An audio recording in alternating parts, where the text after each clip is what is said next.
have to go in the rest of the house, which I refused to do. But in the meantime, they had taken all of the fixtures out of the bathroom. I had to go back if I wanted to use the bathroom all the way to the back. You know, have you ever walked in where there's a terrible draft of wind and it just almost blows your breath back in? That's the way you feel. You couldn't progress. And I felt like something kept rushing me, just pushing past me. When I went up and would go back into that, I heard rustlings. I was just like I was being pushed and pulled.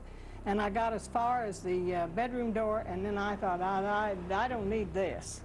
So I did not use the bathroom. I did not use that bathroom. That was the first night. The following nights, the situation became progressively worse. Well, I had the same experiences, just cold, and my dog was frightened. He was frightened. He was in terrible shape, worse than I was. And I thought, well, this is just ridiculous. And all I heard all night, just noises. And I took a sleeping pill. Should have given one to my dog. He was the one that was traumatized. he had a dreadful time, poor little thing. So the third night, when I went over there to go in, now the kitchen windows are all closed, no drafts, nothing. I propped my door up, went to bed. The dog got in bed with me. At about 2:30 in the morning, that door that was slanted in to the kitchen blew over and fell down. Something pushed that door. It was a terrible noise, terrible racket. Oh, I grabbed the dog, I got out of there. So that's my story, and I just, to this day, I don't think that there's ever been a woman that's been over there that's been comfortable. It's a cold, dreadful feeling. They don't like the women. The building does not like women. I think that a house or anything absorbs everybody's, I keep saying aura, I don't know what else to say. I think the walls absorb things. And I think that this house has just seen so much and has so much history in it that it's just full. It's just full. Victoria Collins bought this bed and breakfast in 1994. The house was originally built in 1880. Emily Morton had a boarding and supposedly pleasure house here, catering to the lawyers and judges right next door. Originally, the house consisted of 4 rooms, and it is in these 4 rooms where concealed energy erupts in frightening forms. I've witnessed a few things in one room that I thought was strange, and I didn't see anything, but it sounded like someone moving around and working with a paper bag, or it just wasn't regular night sounds. In the dining room, they were having a seance, and the table started moving, elevated, and pushed this woman and her chair up against the piano that was in this corner. And it wasn't a light table. It was a heavy, heavy old wooden table that, you know, it would take maybe 4 men to move it. And it just picked it up and pinned her right against the piano, and she ran out of the house and never came back. This was the mother that was pinned. Her daughter witnessed it. Her son witnessed it. And I met all these people about 2 months ago over in Sierra Vista. Nancy Garber, a medium and also a friend of Victoria, had a reading in the parlor one evening with a friend. While she was doing the reading, the chandelier started swinging quite noticeably, and they both saw a shadow pass between them and then go around and go along the wall. From what we've learned about ghosts, this certainly didn't sound like a ghost that was in the house for sentimental reasons, as if there was still a score to be settled. One of the stories I heard about one of the original owners, Emily Morton, was that she was killed, but they, at the time, ruled it as a suicide. And the owners I bought it from John and his wife said that when they moved in here, they were always awoke at 3 o'clock in the morning by the smell of coffee brewing and breakfast cooking. Experts claim that when someone suffers a traumatic death, the terror of that space can live for hundreds of years. Well, who's to say how many of those types of deaths have taken place here in Tombstone?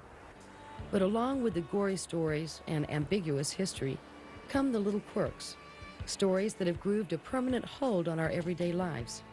And one of them took root right here in Tombstone. You know the little glass that you buy whiskey in at the bar? The name for that, calling it a shot, started in the Crystal Palace.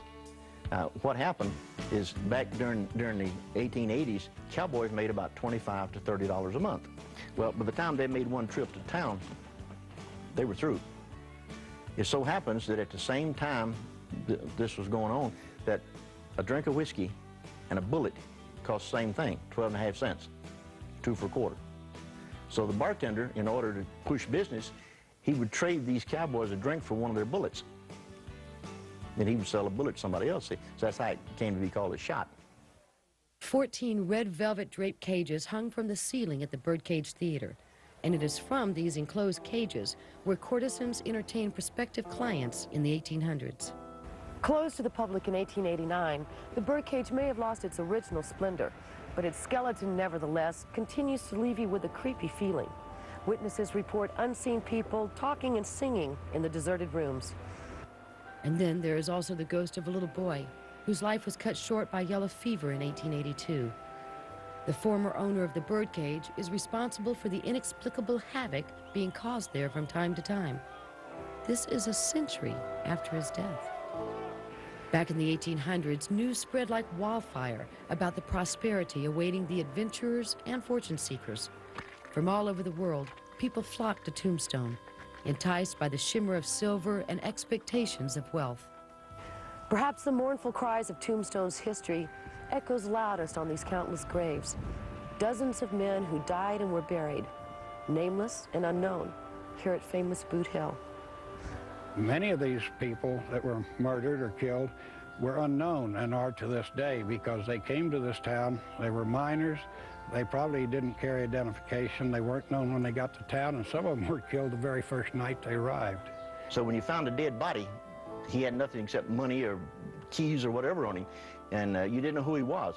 So they had a practice here. The funeral parlors that took care of the burying for the county or whatever would put him on a cooling board. Now, a cooling board, to young people, is a board that the undertakers used to use to put a body on while it went through rigor mortis and came out again, so they could handle and move it and embalm it and all this stuff. So they put this dead body that they didn't know who was on this cooling board, and the people in town for 2 days would come and see if they knew who he was. And if they did, they would put a marker up with his name on it. If they didn't, he was buried in unknown. While Tombstone holds its audience in a bizarre grip of awe, they say that Tombstone leaves a permanent impression on whoever decides to come and live here.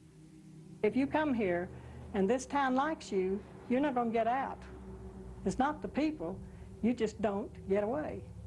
I do believe that there are the spirit world, that there's life of hereafter, and none of us know exactly what that life consists of. I'm sure there's people that have disappeared and nobody's ever heard of before, right?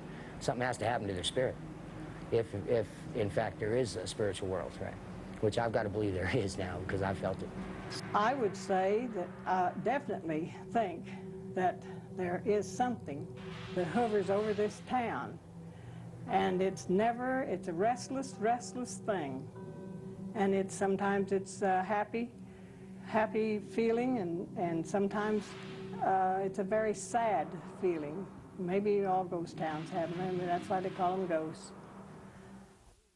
During the boom years, the town of Calico had a population of about 1,200 people, with the mining district having a population a little over 5,000 people. In the Mojave Desert, the heat and the silence can be overwhelming.